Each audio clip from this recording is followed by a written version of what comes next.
this can't be. But they just thought, well, in fact, some people thought it was fake news. Others thought, nah, maybe there could this be is some the boogeyman explanation to this. And then listen to this man confession. Yes. When you come across this video, give it thumbs up. Subscribe to my YouTube channel. Rahim Omomude is the link. And put on your notification bell so that when I post the new video, you'll be the first to get it. And share this video as much as you can, especially when you are in Nigeria. I think it's just the impression of every Nigerian at this point. This man is a military man that have worked with different government in Nigeria. You don't attack. Listen to him very carefully. And kill officers and get away with it. Yeah. The last time I was in NDA was in 2017. I went to carry out an investigation by the Minister of Defense that wanted me to check what is going on with the training and the security environment there.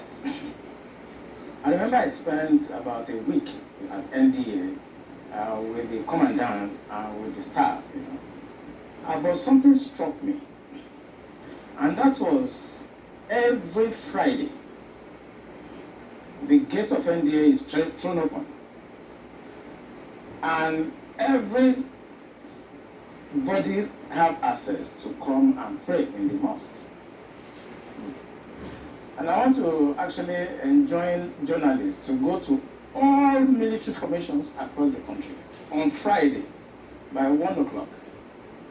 You are going to see the same thing happening across all military formations, including Naval Training Command Apapa, including the division in Ibadan, including NDA, including Jaji. I was in Jaji in 1994 for my junior division. And every Friday, our gate is thrown open. And everybody comes in to pray in our mosques. Even though they have their mosque outside. If you go to Defense Headquarters, I serve at Defense Headquarters as the Deputy Director, Defense Administration between 2015 and 2017. Throughout my 2 years at Defense Headquarters, I received visitors only twice because of the strict security architectures at the Defense Headquarters. But every Friday, the gate of Defense Headquarters is thrown wide open for everybody to come in and do Jumat. That is the time the terrorists have the time to profile our security environment. Has that always been the case? It has always been the case. I've served the military intelligence for the past 35 years. It has always been the case. Our problem is religion and social-cultural. I mean, people will expect me to come here and start talking about kinetics, about operation and so on. I've been an operational commander all my life. Commanded warships, I've commanded troops, I've commanded men outside Nigeria and so on. But I'm not going to come to your station to discuss kinetics. The problem is not with kinetics. In 2017, 2016, I'm always a member of the Security and Intelligence Brief at the Defense Headquarters. I told them, General Lawrence Shakin then, that the challenge we have in this country cannot be solved the same way we solved the problem of Niger Delta. The Niger Delta problem was solved during Yar'Adua time, basically by me. And I told them that we can't use that same template for Boko Haram. I told General Shakin to look at the center of gravity of the problem. And we all came together. I was made a member of the committee, including Atahiru that just died was a member of that committee in 2016, 2017. And we came to a conclusion after several arguments. The arguments were three. To identify the center of gravity of the problem, one group said it is the fighters, the Boko Haram fighters at the center of gravity, so we should go after them. Another group said the center of gravity of Boko Haram is Abubakar Shekau. So if you go after Abubakar Shekau, then the problem of Boko Haram will be solved. I took exception to the group. I said that is not the center of gravity of the problem of Boko Haram insurgency that we were having between that 2012 and 2017. And General Shakin asked me, Olami, why are you giving problem? What is the problem? Give us the answer. And I told General Shakin that if I tell you the answer, you are not going to be able to solve the problem. He said, what is the problem? He said, the center of gravity of Boko Haram and insurgency in Nigeria are the sponsors of that program. It was beyond us. Because the job we need to do is kinetics.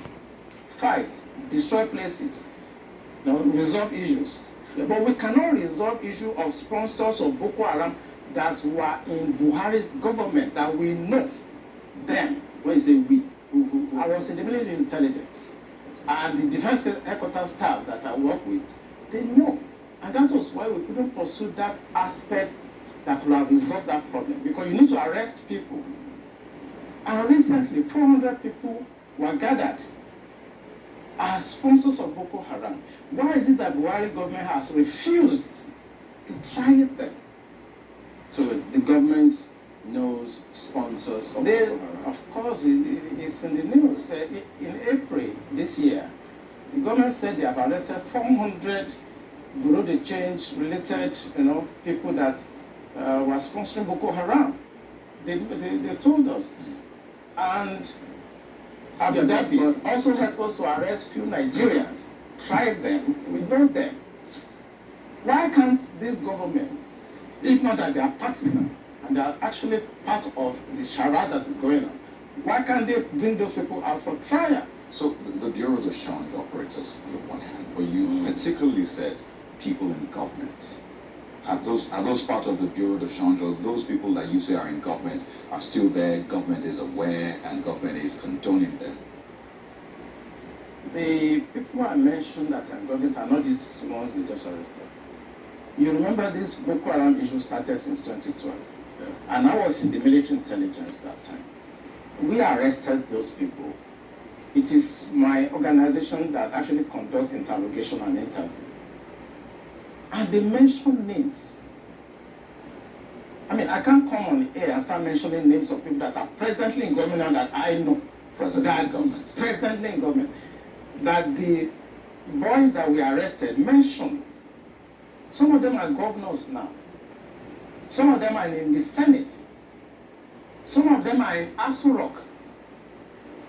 Why should a government try to cause this kind of embarrassment and insecurity to the sense of what happened yesterday? And the solution I gave them in 2017, because when I identified the center of gravity for General Shocking, and they couldn't pursue it, because some of them were ministers. And what I'm saying now, the Department of State Services are listening to me. They know them. Yeah.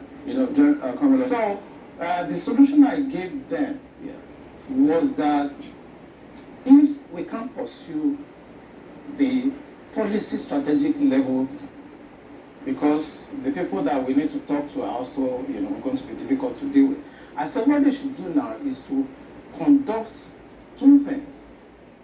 We should buy blimps. The blimps are not UAVs. They are not drones.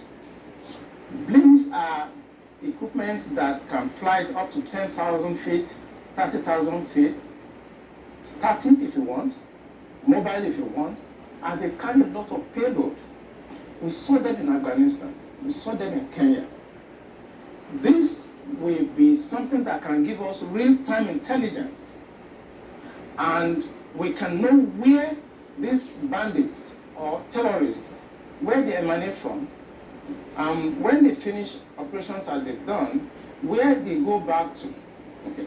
Well, they did not buy this equipment often. Okay, you said quite a number of things. Let's speak about some of them and see if we could make some, if you could shed some further light on some of them. Since 2012, I mean, you've been in operation, as you said, ever since that time. You questioned several people, and some people were identified at that time. Did the government at that time try any of them? Or were any of them also in government at the time? No, the government did not try any of them, and the defense headquarters where I worked then did not pursue that line of operation because it's beyond them. The defense headquarters, actually, when you look at the defense structure of Nigeria, they lie within the policy strategic level, but basically they are operational guys. So when you have policy problem, then they cannot go beyond their masters. They can write intelligence report and say this is what is going on. And we've seen that the present government know what is going on. I'm sorry, is this a policy problem? I mean, the laws are clear. If someone is said to be involved in something as devious as this, the laws are clear. This person is meant to be arrested, questioned. I mean, it's quite clear. So is it a policy problem? We have the laws. So what is stopping the security agencies from actually enforcing the law, since that's what they are?